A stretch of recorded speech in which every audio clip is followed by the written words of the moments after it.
Sir, இப்போ உங்க கூட்டணி மேலேயும் ஒரு விமர்சனங்கள் வைக்கிறாங்க. நீங்க ஒதுக்கி இருக்கக்கூடிய அதிமுக ஒதுக்கி இருக்கக்கூடிய தொகுதிகள் பார்க்கும் பொழுது அது கிட்டத்தட்ட ஏற்புடைய இல்லாத தொகுதிகளாக இருக்கு. வெற்றி பெற முடியாத தொகுதிகளை அதிமுக உங்களுக்கு ஒதுக்கி இருக்காங்க அப்படின்ற ஒரு விமர்சனத்தையும் வைக்கிறாங்க. இல்லை நாங்கள் என்னென்ன எங்களை விருப்பத்துக்கு என்னென்ன தொகுதிகள் கேட்டோமோ அதுதான் அவங்க கொடுத்துருக்காங்க.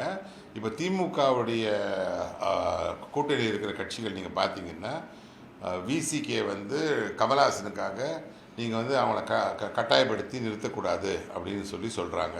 அவங்க சின்னத்தில் கட்டாயத்தி உதயசூரியன் சின்னத்தை நிற்க வைக்கக்கூடாது கமலஹாசன் வந்து நான் எலெக்ஷன் நிற்கலைங்கிறாரு. மதிமுகவுடைய லீடர் வந்து நாங்கள் அழுதுகிட்டே சிரிக்கிறோம், சிரிச்சுட்டே அழுறோங்கிறாங்க. தனியரசு தனியாக வந்துட்டார், வேல்முருகன் தனியாக வந்துட்டாங்க, திருமாவளவன் மற்றவங்களுக்காக பேசுகிறாங்க. கம்யூனிஸ்ட் வந்து எங்களுக்கு வந்து யார் மற்றவங்களுக்கு அதிகமாக எங்களுக்கு தரத்துக்கு ஏற்றபடி எங்களுடைய தகுதிக்கு ஏற்றபடி சீட்டுகள் தரவில்லைங்கிறாங்க. இது வரைக்கும் ராகுல் காந்தி வந்து தமிழகத்துக்கு வந்து இந்த அலையன்ஸை பற்றி ஒரு வார்த்தை கூட பேசலை. அவங்க வந்து ஒரு வார்த்தை கூட வாழ்த்து சொல்லலை. அப்படி இருக்கிற அவங்க கூட்டணி தான் பல்வேறு விதத்தில் உடைஞ்சிருக்கு.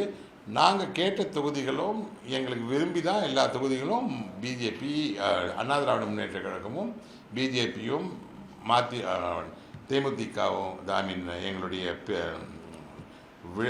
இவங்க ஏஎம்எம்கேவும் மற்றும் அவருடைய பிஎம்கேவும் சேர்ந்து தான் ஒன்றா தான் வந்து உட்காந்து டிசைட் பண்ணி தான் எங்கள் ஒவ்வொருத்தருக்குமே எந்த தொகுதியில் எல்லாரும் ஒன்றா சேர்ந்து நின்று என்டிஏ ஜெயிக்க வைக்க முடியுங்கிற ஒரு கணக்கோடு தான் ஜெயிக்க வச்சுருக்கோம்.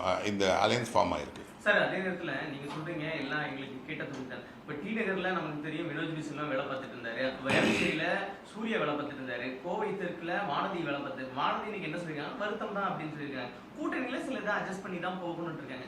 அவங்களுடைய குறைகள் நம்ம எப்படி இப்போ நாங்கள் 234 தொகுதியிலையும் இப்போ ரீசெண்டாக பார்த்தீங்கன்னா 2024 அப்புறமாவே பாஜகவின் வளர்ச்சி வந்து கிட்டத்தட்ட அந்த என்டிஏவோட வளர்ச்சி வந்து 18% ஒரு மூன்றாவது பெரிய கட்சியாக பாஜக வந்து தமிழகத்தில் வர ஆரம்பிச்சிச்சு.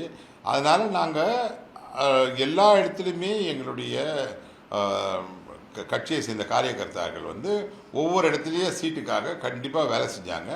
அது வந்து வெறும் இந்த தேர்தலுக்காக மட்டுமல்லாமல் கண்டினியூஸாக மக்கள் சேவையில் வந்து பாஜக ஈடுபட்டு கொண்டிருக்கிறாங்க. நீங்களே அங்கீகாரம் சொல்கிறீங்க. இப்போ காங்கிரஸ் வந்து எலெக்ஷனுக்கு அன்னைக்கு மட்டும்தான் காங்கிரஸ் பார்ப்பீங்க, அதுக்கப்புறமா காங்கிரஸுங்கிற கட்சியை எங்கேயுமே பார்க்க இயலாது.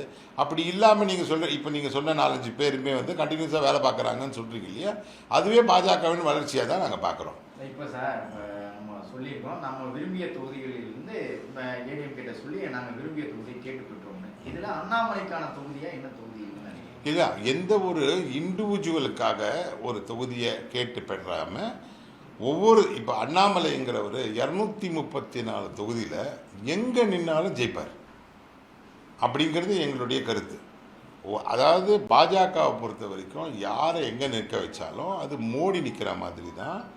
அது வந்து பாஜகவின் தாமரை சின்னம் நிற்கிற மாதிரி தான். இதை ஒழிய அண்ணாமலைங்கிறவர் கிட்டத்தட்ட ஒரு tallest leader, one of the tallest leaders எங்களுடைய பிஜேபியில். அதனால் அவர் எங்கே வேணால் நிற்கலாம், எங்கே வேணால் ஜெயிக்கலாமே ஒழிய அவர் கோயம்புத்தூரில் தான் நிற்கணும், அவர் டி நகரில் தான் நிற்கணுங்கிறது இல்லை. அவர் எங்கே நின்னாலும் ஜெயிப்பார். இப்போ நீங்கள் வந்து ஸ்டாலின் வந்து இந்த தொகுதியில் நின்னா தான் ஜெயிப்பாரா, எடப்பாடிக்கு நின்னா தான் ஜெயிப்பாரா? அதை விட பாப்புலரான டாலஸ்ட் லீடர் வந்து எங்கள் அண்ணாமலை. அதனால அவர் எங்கே நின்னாலும் ஜெயிப்பார். எடப்பாடியோ விரும்பிய தொகுதியில் நின்ற முடியும். அண்ணாமலைக்கு அந்த சுதந்திரம் பாஜக இன்னைக்கு இருக்கு அந்த தலைவர் மாற்றத்துக்கு பிறகு. இப்போ நாங்கள் வாங்கிய இந்த 27 தொகுதியில் அவர் கண்டிப்பாக அவர் எங்கே விரும்புகிறாரோ அங்கே வந்து கட்சி கண்டிப்பாக அவர் நிறுத்துவங்கிறது என்னுடைய நம்பிக்கை. இல்லை, அவர் தலைமைக்கு ஒரு கடிதம் எழுதி இருக்கிறதாகவும் அந்த கடிதத்தில் நம்ம வெற்றி பெற முடியாத தொகுதியாக வாங்கியிருக்காங்க, ஒரு சில தலைவர்களோட அந்த விருப்பத்துக்கு ஏற்ப தொகுதியில் வாங்கிட்டு வெற்றி பெற வாய்ப்புள்ள தொகுதியெல்லாம் விட்டு கொடுத்துட்டாங்க, எனக்கு போட்டியிட விருப்பம் இல்லை அதனால தான் அப்படின்னு ஒரு கருத்து சொல்லியிருக்காரா அவர் அப்படின்னு நீங்கள் ஒரு இது அவர் வந்து அஃபிஷியலாக எந்த ஸ்டேட்மெண்ட்டும் பண்ணலை. நான் வந்து என்கிட்ட அவர் என்னுடைய கம்யூனிகேஷன் படி அவர் 234 தொகுதியிலும் பாஜகவுக்காகவும் என்டிஏக்காக வெற்றிக்காகவும் கண்டிப்பாக வந்து எலெக்ஷன் கேம்பெயின் பண்ணி பாடுபடுவாருங்கிறது